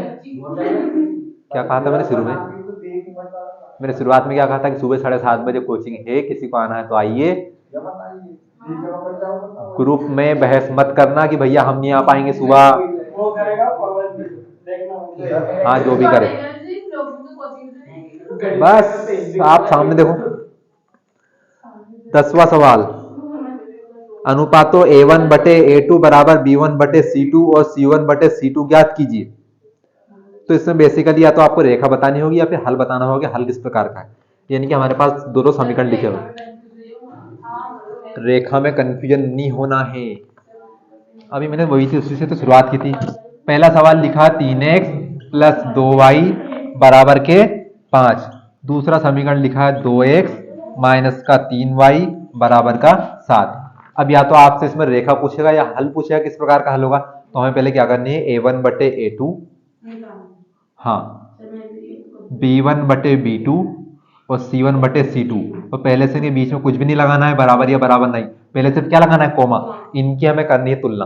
अब भैया कहां से आएंगे, 1 1 1 2 2 2, तो ये रहा पहला समीकरण और ये रहा दूसरा समीकरण। तो पहले समीकरण में सब 1 1 1, दूसरे समीकरण में सभी 2 2 2। एक्स के साथ वो A1, y के साथ वो B1 और जो अकेला है वो C1। तो बताओ A1 का मान कितना 3, B1 का मान कितना 2, C1 का मान कितना 5। अब दूसरे वाले समीकरण में A2 B2 C2, A2 का मान कितना 2, B2 का मान कितना -3, तो C2 का मान 7। अब क्या 3/2 2/-3 के बराबर है क्या। अब देखिए ये मान किसका है, A1/A2, ये मान किसका है, क्या ये दोनों आपस में बराबर है क्या। तो ये रेखा आप देखिए, रेखा तो होगी प्रतिच्छेदी। क्या होती है, रेखा होगी प्रतिच्छेदी। क्यों, क्योंकि देखो पहला और दूसरा का बराबर नहीं हो तो प्रतिच्छेदी रेखा, जहां दो रेखाएं एक दूसरे से एक बिंदु पर मिले तो ये प्रतिच्छेदी रेखा होगी, एक दूसरे को काट दिया, रेखा होगी प्रतिच्छेदी। तथा हल किस प्रकार का होगा, अद्वितीय हल या एक हल, एक हल या अद्वितीय हल, इतना सिंपल है।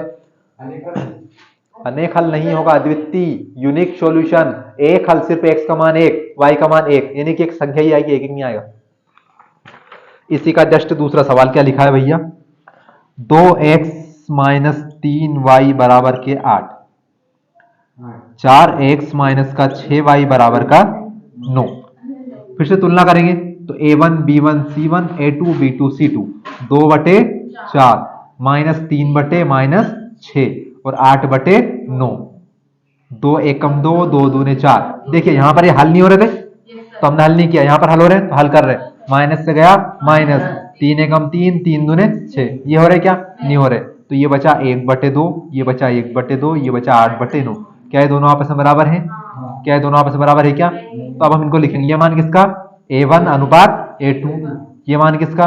b1 अनुपात b2। ये किसका? c1 अनुपात c2। ये दोनों तो बराबर नहीं और ये दोनों बराबर है, तो ये रेखा किस प्रकार की होगी? ये होगी आपकी समांतर रेखा। देखिए प्रतिच्छेदी रेखा में पहला और दूसरा बराबर नहीं होता, समांतर रेखा में दूसरा और तीसरा बराबर नहीं होता। तो संपाती रेखा में चूंकि रेखाएं सभी बिंदु पर एक साथ होती हैं तो तीनों आपस में बराबर होते हैं। संपाती रेखा में अनेक हल होते हैं, इसमें कोई हल नहीं होता है और इसमें अद्वितीय हल या एक हल होता है। ऐसे ही बाकी का आपको तीसरा सवाल भी कर लेना। यह आयताकार भाग की लंबाई चौड़ाई से 4 मीटर अधिक है, इसका अर्ध परिमाप 36 मीटर है। भाग की विमाएं ज्ञात कीजिए। पानी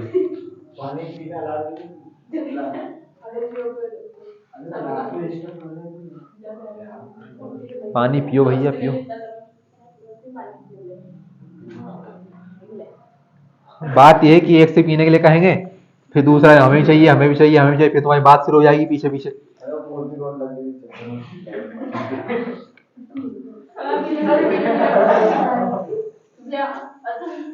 पियो आप, जल्दी पियो पानी, मैं 2 मिनट चुप रहता हूँ।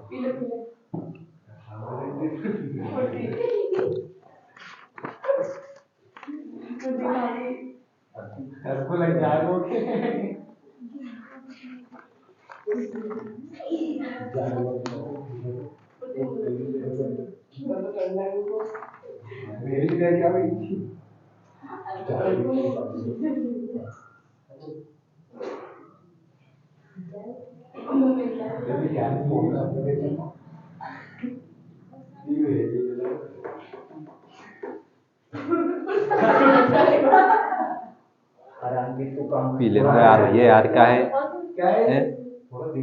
अरे मैनर्स एटिकेट्स है नहीं है बिल्कुल, फिर मैं कहूँगा फिर तो। और बोलते कि ऑनलाइन वाले विद्यार्थी बोलते कि इनको इतना चिल्लाते इतना डांटते खींचते। अरे शांति से पानी पी रहा भैया, हंसोगे तो फिर। हाँ तो पी लो भैया, मैंने बोला पी लो पानी। पानी पी लेना, थोड़ी देर बाद जग से हाथ मत लगा देना कोई भी। अब हाथ मत लगा देना इससे कोई भी। हाँ हाथ तोड़ दूंगा सही में। सवाल नंबर इसका अथवा वाला सवाल कर लेना घर जाके भैया। 10वें का अथवा करना सारे ही है, कौन सा पूछे जो करवा दिया वो नहीं करोगे क्या? सारे करने। अब मैं एक सवाल करवा दूं प्रतिस्थापन से और एक सवाल करवा दूं विलोपन से। तो 11वां सवाल क्या लिखा कि प्रतिस्थापन विधि द्वारा निम्नलिखित समीकरण युग्म को हल कीजिए। देखिए भैया सवाल पक्का आना 4 नंबर में, आप प्रतिस्थापन से करो या विलोपन से करो। अगर आपसे नहीं कहे करने के लिए तो, यानी कि आपको नाम ना दे, यानी कि आपसे सिर्फ कह दे कि निम्नलिखित समीकरण युग्म को हल कीजिए, तो आप या तो प्रतिस्थापन लगा देना या विलोपन लगा देना। लेकिन अगर स्पेशल कहे कि प्रतिस्थापन से हल कीजिए तो फिर क्या करना है? प्रतिस्थापन लगाना है। अगर आपसे कहे कि विलोपन से हल कीजिए तो कौन से लगाना है? विलोपन लगाना है। तो ध्यान रखना, और अगर दोनों के नाम नहीं दे तो जो आपको अच्छी लगे वो लगा देना।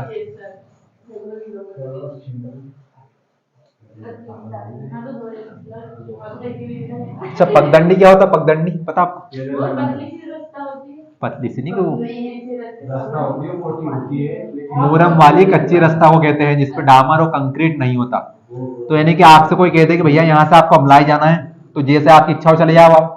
अब अगर आपसे कोई कहते कि पगदंडी रास्ता से जाना है तो इस तरफ से जाना, कोई कहे बाय रोड जाना है तो इस तरफ से जाना है। तो वही बात है कि कहे कि विलोपन से हल करना है तो विलोपन से, कहे कि प्रतिस्थापन से तो प्रतिस्थापन से, और सिर्फ कहे कि अमला जाओ तो जैसे ही आपकी इच्छा हो, जैसे टप्पे खाते खाते जाओ आप।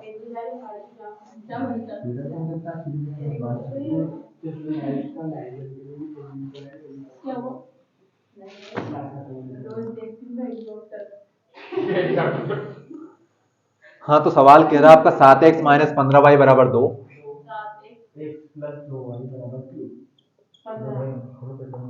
और x प्लस के 2y बराबर के 3। पहला काम क्या, पहले वाले को समीकरण 1 नाम देंगे, दूसरे वाले को समीकरण 2 नाम देंगे। अब प्रतिस्थापन का मतलब ही होता है कि एक जगह से उठाकर दूसरी जगह पटकना उसको। तो यानी कि हम दोनों में से एक छोटा सा समीकरण देखेंगे और x y के इनको गुणांकों को देखेंगे हम, कि जिसमें x और y में किसका गुणांक 1 है। तो हमें दिख रहा है यहाँ पर कि समीकरण 2 में x का गुणांक हमें 1 दिख रहा है, तो यानी कि हम इसको आसानी से अकेला कर सकते हैं। तो हम क्या लिखेंगे, समीकरण 2 से, समीकरण 2 से। अब समीकरण 2 है क्या, उसको हम लिखेंगे x प्लस का 2y बराबर का 3। अब चूंकि x का गुणांक कितना है 1, तो हमें अकेला किसे करना है, x को कर सकते हैं हम आसानी से। तो ये 2y प्लस का बराबर उस तरफ जाकर माइनस का, तो ये कितना बचा, x बराबर 3 माइनस का 2y, और ये हमारा समीकरण कौन सा बना, समीकरण नंबर 3। अब हमने समीकरण 3 बनाया समीकरण 2 से, तो इस x का मान कौन से वाले समीकरण में रखेंगे, 1 में रखेंगे। समीकरण 3 तो बना, लेकिन मान कहाँ रखेंगे, अब 1 में। 2 से बनाया तो 1 में रखेंगे, अगर 1 से बनाते तो 2 में रखते, लेकिन अभी 2 से बनाया, किस में रखेंगे, 1 में रखेंगे।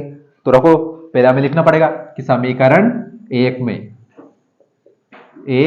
में किसका मान, x का निकाला है, तो x का मान रखने पर, x का मान रखने पर तो रखो x का मान। तो पहले समीकरण लिखो, 7x माइनस का 15y बराबर के 2। ऐसे सवाल करते जाना स्टेप बाय स्टेप, कोई नंबर नहीं काटेगा आपका। बराबर देखा, यहाँ पर आगे बराबर मत लगाना कभी भी, आगे क्या लगता है, एरो लगता है। क्यों लगाए, जब हमें कोई मतलब ही नहीं उसको। तो हमारा यहाँ से समीकरण शुरू हुआ, हमने लिखा, बीच में बराबर लगा, आगे बढ़ गए हम। 7 में फिर x का मान हमारा कितना आया, 3 माइनस का 2y। चूंकि x में 7 का गुणा होगा और x का मान एक पद से अधिक है, तो इसे कोष्टक के अंदर बंद करना पहली फुर्सत में। आगे क्या लिखा है, माइनस क्या लिखा है, 15y बराबर के कितने लिखे, 2। अब इसको करते जाओ हल। तो ये चूंकि कोष्टक का मतलब होता है गुणा, 7 का 3 में गुणा किया तो 21, ये plus minus minus, 7 दूने 14y minus के 15y बराबर का 2। माइनस प्लस का विशेष कर ध्यान रखना, वरना पूरा सवाल एक बार में गलत हो जाएगा। अब क्या करना है, चर को एक तरफ, अचर को एक तरफ, माइनस माइनस प्लस, 14 और 15 माइनस के 29y बराबर 2।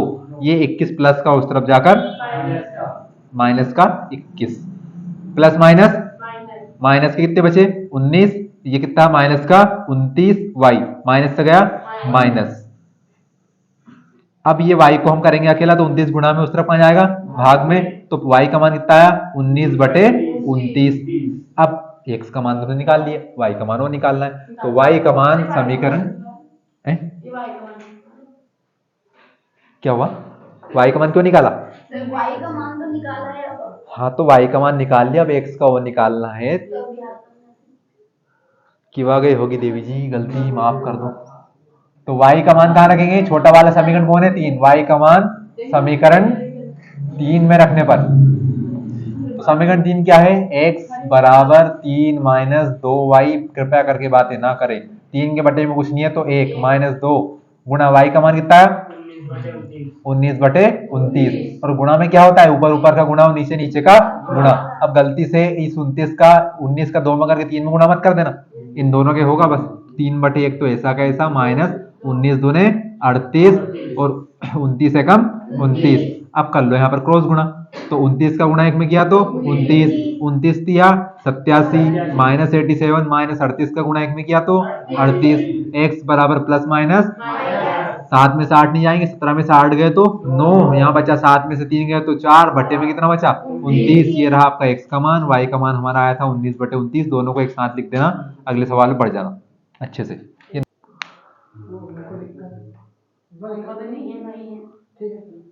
कोई दिक्कत तो चले जाओ, उसमें क्या है।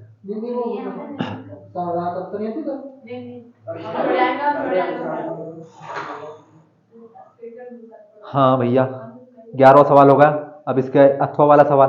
तो इसमें बेसिकली आप सिर्फ दो रेल पटरियां x प्लस 2y माइनस 4 बराबर 0 और 2x प्लस 4y माइनस बराबर 0 द्वारा निरूपित की गई। क्या रेल की पटरियां एक दूसरे को काटेंगी, ये आपसे पूछा है, करना पड़ेगा मतलब। तो बेसिकली आपको कुछ नहीं कहा। अच्छा अब मेरे को ये बताओ, रेल की पटरियां एक दूसरे को काटेंगी तो क्या होगा, नहीं, एक दूसरे को काटेंगे तो क्या होगी, एक दूसरे टकराएंगे। किस प्रकार टकराएंगे कि एक रेल की पटरी ये और एक रेल की पटरी ये, अब चूंकि एक दूसरे से नहीं टकराएंगी तो इस प्रकार रहेंगी। सवाल सामने देख लो, ये दो रेल की पटरी है, एक पटरी ये है, एक पटरी ये है। अब ये दोनों एक दूसरे से नहीं टकराएंगे तो इस प्रकार ही होंगी, समांतर होंगी होंगी। अब जब दो रेखाएं एक दूसरे से नहीं मिलेंगी तो क्या वो टकराएंगी, नहीं टकराएंगी? नहीं टकराएंगी। अब ये एक दूसरे से नहीं टकराएंगी तो फिर ये रेखाएं किस प्रकार की हैं? ये समांतर होगी, समांतर होगी। तो यहाँ पर समांतर का सूत्र लगना चाहिए आपको कौन सा? A1 बटे A2 बराबर B1 बटे B2 बराबर नहीं है C1 बटे C2। यानी कि अगर नहीं टकराए तो ये वाली कंडीशन बननी चाहिए। अगली बात, अगर दोनों रेल की पटरियां एक बिंदु पर टकरा गई तो ये वाली कंडीशन बननी चाहिए। और ये फिर रेखा किस प्रकार की है? प्रतिच्छेदी। अब इसका सूत्र क्या बनता है? A1 बटे A2 बराबर नहीं है B1 बटे B2। अच्छा, दोनों पटरियां एक दूसरे के ऊपर हो बिल्कुल सटीक, तो फिर कौन सी रेखा बनेगी? समपाती बनेगी। यही सवाल चौथी बार कर रहा हूं आज, फिर कोई बात नहीं। तो अब सूत्र कौन सा बनेगा आपका? A1 बटे A2 बराबर B1 बटे B2 बराबर C1 बटे C2। तीनों कंडीशन होगी, दोनों रेल की पटरियां एक साथ समपाती रेखा, ये वाली कंडीशन बननी चाहिए। अगर टकरा रही हो, एक दूसरे को काट रही है, तो ये वाली कंडीशन प्रतिच्छेदी रेखा, द्वितीय हल, प्रतिबंध, ये बनना चाहिए आपका। दोनों नहीं काटेंगे तो ये वाली कंडीशन बननी चाहिए। अब सवाल को तो हल करना पड़ेगा ना, पता कैसे चलेगा? तो हम करेंगे सवाल को हल। तो दोनों समीकरण बोलो, मत बोलो आप तो, मेरे पास ये पेपर मत उठाओ, फिर आप बात करने लगेंगे। तो आपका लिखा है दोनों समीकरण, कहाँ लिखा? x प्लस का 2y प्लस सॉरी माइनस का 4 बराबर 0, 2x प्लस का 4y माइनस का 12 बराबर 0, ये हमसे पूछा है। तो सवाल ने पूछा है क्या रेल की पटरियां एक दूसरे को काटेंगी? अगर ये वाला प्रतिबंध बन जाए तो काटेंगी, और नहीं बने तो नहीं काटेंगी। तो अब हम क्या करें? और ये जो C1 और C2 का मान दिख रहा है आपको, ये समीकरण 1, ये समीकरण 2, ये दोनों या तो बराबर के एक तरफ इस तरफ होने चाहिए, दोनों बराबर के उस तरफ होने चाहिए। दोनों बराबर के एक तरफ ही है तो कोई दिक्कत नहीं। अगर मान लीजिए ऐसा लिखा होता कि दूसरा समीकरण बराबर, तो या तो दोनों को बराबर के एक तरफ को उस तरफ करो, या दोनों को बराबर के इस तरफ करो। अभी इस तरफ ही है तो रहने दो, हमारा काम बन जाएगा बराबर के 0। बताओ A1 का मान कितना? 1, x के साथ जो लिखा है वो। A2 का मान कितना? 2, B1 का मान 2, B2 का मान 4, C1 का मान -4, C2 का मान, ये तो हल होगा नहीं। 2 एकम 2, 2 दूने 4, माइनस से गया 4 एकम 4, 4 तिया 12। अब ये मान किसका है? A1 A2 का। ये मान किसका? B1 B2 का। ये मान किसका? C1 C2 का। अब क्या A1 बटे A2 B1 बटे B2 के बराबर है क्या? 1 बटे 2 1 बटे 2 बराबर है? ये 1 बटे 2 1 बटे 3 के बराबर है क्या? नहीं है। तो इस कौन सा वाला सूत्र बना? समांतर वाला बना। तो क्या दोनों पट्टियां एक दूसरे को काट रही है क्या? नहीं काट रही। यहाँ तो क्या है? समांतर है। तो यानी कि हम क्या लिखेंगे? अतः पटरियां, जो पूछा वही लिखना, एक दूसरे को पटरियां एक दूसरे को नहीं काटेंगी, नहीं काटेंगी। पटरियां कैसे होंगी? एक दूसरे के समांतर होंगी। हमसे पूछा क्या काटेंगे क्या? नहीं काटेंगे। तो हमने लिख दिया अतः पटरियां एक दूसरे को नहीं काटेंगी। बस इतना लिख के आना आपको। अगर एक दूसरे को काटती तो कौन सा प्रतिबंध बनता? A1 बटे A2 बराबर नहीं होता B1 बटे B2 के, लेकिन ये तो बराबर हो गए, तो यानी कि नहीं काटेंगे। समांतर है तो नहीं काटेंगे। समांतर पूछे नहीं, आपसे ध्यान रखना, सिर्फ समांतर लिख के मत आ जाना, ये लिखना ही नहीं काटेंगे। आपसे ये पूछा क्या काटेंगे क्या या नहीं काटेंगे, तो नहीं काटेंगे। नहीं, इसके अलावा क्या देंगे वो? मतलब जैसे पटरी का है। हाँ, आपके सवाल की भाषा बिल्कुल नहीं बदलेगी। सवाल आप किताब में से आएंगे, इसके अलावा अलग शब्द नहीं आएगा। मान लिया जाए ये सवाल लिखा है ना, तो इस सवाल की संख्या बदल के दे ही नहीं सकते। आपके जितने भी सवाल आएंगे ना, आपकी किताब के अंदर से आएंगे, कभी भी संख्या बदल के नहीं आएंगे आपके सवाल, हमेशा आपके सिलेबस से ही आते हैं। खालिस्तान में नहीं बदला है, वहीं से आए छोटा मोटा घूमे। हाँ तो घूमे फिरे के पूछ लिया, बस संख्या नहीं बदलाएंगे, ये कह रहा हूँ।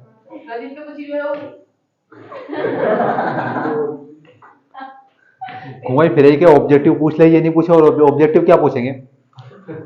उन्नयन कोण की परिभाषा कितने तरीके से लिख सकते हैं हम? कई तरीके से लिख सकते हैं। तो वही बात है, अब आप उसे किसी तरीके से लिख लो। कान आपको पकड़ना है, आप ऐसे पकड़ लो, ऐसे पकड़ लो, कान तो कान है। हाँ तो वो हो तो वही तो बात है, इससे प्रॉब्लम होती हो तो ये पकड़ लो आप, तो वो वाली बात है।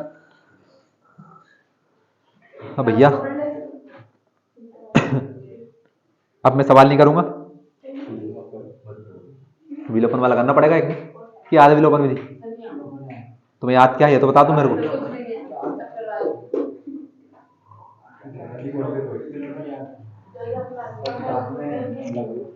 सवाल नंबर 13 लिखा है, इसमें लिखा विलोपन विधि से हल कीजिए। तो विलोपन विधि से मैं एक सवाल कर देता हूं हल। अब एक में सीख जाना तुम।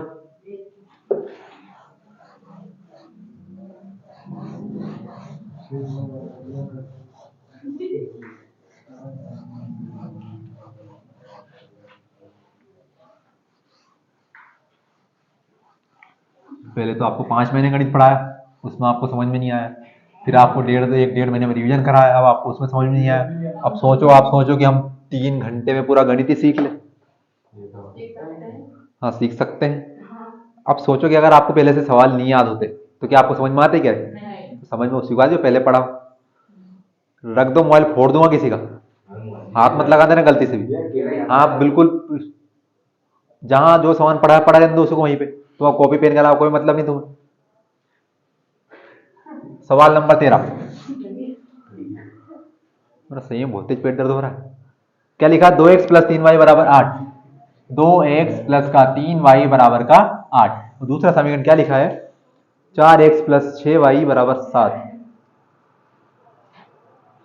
ये सवाल में भैया आपकी समांतर रेखा बन रही है, समांतर रेखा में कोई हल नहीं होता तो ये सवाल नहीं होगा आपका विलोपन से, मतलब इसमें कोई हल नहीं होगा तो मान नहीं आएगा इसका।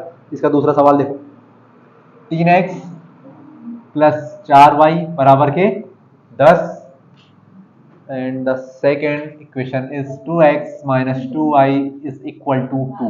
This is the equation first and this is the equation second. Now we have to solve it by the elimination method. हमें इसे हल करना है विलोपन विधि से।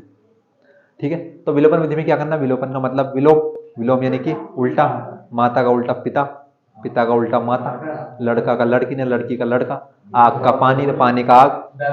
ऐसे आपको करना उल्टा। क्या हुआ? दादी का पोता होता है, मान सकता हूँ। हाँ, दादी का नाना होता है, मान सकता हूँ। आपकी बहुत अच्छा गया हो हिंदी का पेपर, बिल्कुल काबिल तारीफ। दादी का नाना होता है, दादी का दादा होगा कि नाना होगा? हैं? सारे रक्त संबंध की बैंड बजा रहे हो तुम यहीं पे हैं? नाना जी क्या होता है? क्या होता है नाना जी? मम्मी का तुम्हें बहुत पता है। मम्मी के पिताजी होते हैं नाना जी। दादी कौन होती है? पापा की मम्मी। विपरीत लिंग में संबंध बनता है भैया।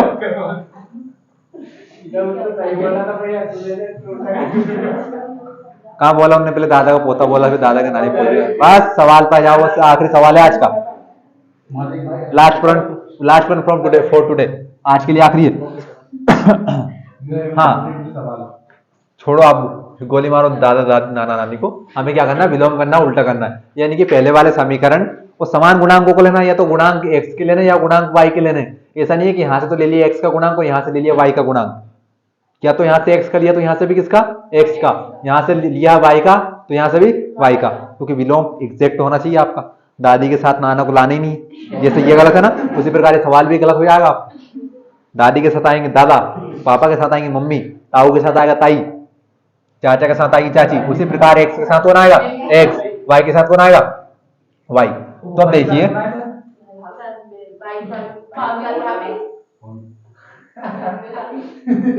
उड़वाओगे क्या?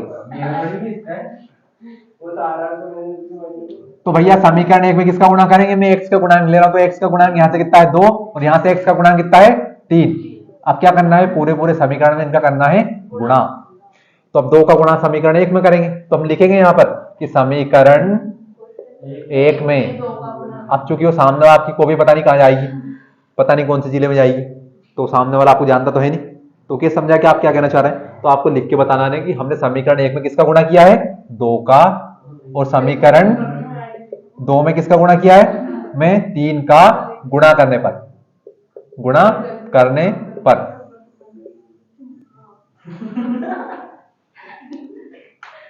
दो का गुणा 3 में किया, 2 तिया 6 और x का x, प्लस का प्लस 4 दूने 8y बराबर का बराबर 10 दूने 20। 3 का समीकरण 2 में करेंगे 3 दूने 6x minus plus minus 3 दूने 6y, धीरे चिल्लाओ थोड़े, बराबर बराबर 3 दूने 6 मत चिल्लाओ तुम तो। ये बना आपका समीकरण 3, ये बना आपका समीकरण 4। अब हमने विलोपन में विलोम करके इनका गुणा क्यों किया, ताकि या तो x या फिर y जिसका भी हम गुणांक को गुणा करें उनके गुणांक आपस में क्या हो जाए, बराबर। देखो आप x के साथ कितना लिखा 6, x के साथ कितना लिखा, अब कुछ ना कुछ जुगाड़ करके हमने x के गुणांक तो बराबर कर ली। अब इसको हमें उड़ाना है, तो क्या हमें पता है कि किसी संख्या को पूरी तरह हटाना है, उसका समूल नष्ट करना हो, तो 2 को समूल नष्ट करने के लिए क्या कर दो, 2 घटा दो, माइनस कर दो उसमें से। अगर हमारे पास प्लस का 5 लिखा है तो इसको जीरो करने के लिए क्या करो, माइनस का 5। अगर लिखा हमारे पास 15 माइनस का, इसको जीरो करने के लिए प्लस 15 कर दो, क्योंकि हमें पता है प्लस माइनस क्या होते हैं, माइनस। 15 में से 15 गया जीरो, प्लस माइनस 5 में से 5 गया जीरो। तो ऐसे ही अब ये दोनों प्लस के हैं तो हम एक को करेंगे माइनस, तो हम क्या लिखेंगे, समीकरण 3 माइनस 4। और आप इतने दिनों तो सीख ही चुके कि जो जब हम माइनस का गुणा करते हैं तो माइनस वाला तो हो जाता है प्लस और प्लस हो जाता है माइनस। तो ये प्लस है माइनस, ये माइनस है प्लस, और ये प्लस है तो 6x प्लस का और 6x माइनस का, 6x से 6x खत्म, 8y प्लस का 6y प्लस का प्लस प्लस प्लस 8 और 6 14y बराबर प्लस माइनस 20 में से गया 6 कितने बचे 14। ये y 14 के गुणा में बराबर उस तरफ जाकर 14 में 14 एकम भाग देना, गलती से जीरो मत लिख देना। y का मान कितना आया 1, y का मान आ गया, हमें निकालना है x का मान। और तो हम क्या करेंगे, y का मान समीकरण 1 में रखने पर, आप चाहो तो 1 में रखो, आप चाहो तो 2 में रखो, उत्तर आपका समान आना है। तो समीकरण 1 क्या है, 3x प्लस 4y बराबर का 10। हमने मान किसका निकाला है, y का, तो y की जगह पर उसका मान रखेंगे हम। तो 4 और y में संबंध काय का है, गुणा का, बराबर 10। 4 एकम 4 प्लस का उस तरफ जाकर माइनस का 3x, और ये x 3 के गुणा में उस तरफ जाकर भाग में, तो गया 3 भाग में, 10 में से गया 6 कितना बचा, सॉरी 10 में से गया 4 बचा 6। देखो मैं दिमाग कितने तेज चलता है, डायरेक्ट उत्तर चलता मैं दिमाग में। x बराबर 2 और y बराबर 1, उत्तर ऐसे करना है विलोपन विधि। आ गए समझ में, जैसे कोई फिल्म चल रही होगी, बिल्कुल मजा ले रहे होंगे।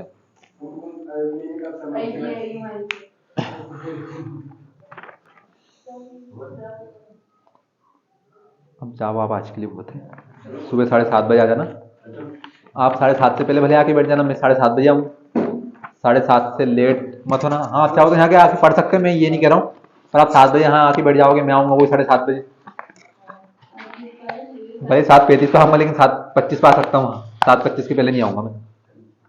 भैया आप बेटा टाइम में ध्यान रखना, टाइम से आ जाना। और किसी को भैंस को पानी पिलाना हो, पानी भरना हो तो बिल्कुल मत आना, क्योंकि 2 घंटे पहले जो यहाँ से उठ के आएगा ना, फिर मेरा होगा दिमाग खराब। तो जो भी काम हो ना करके आना, कम से कम 7:30, 8:30 और 9:30, 2 घंटे के हिसाब से। तुम्हें नहीं पढ़ना हो तो माने ही मत, और भैया जी की फीस जमा हो, फीस लिया ना, 2 दिन के बाद तुम नहीं मिलोगे। हाँ 14 दिन की फीस जमा करनी होगी, कल पैसे ले लो, पैसे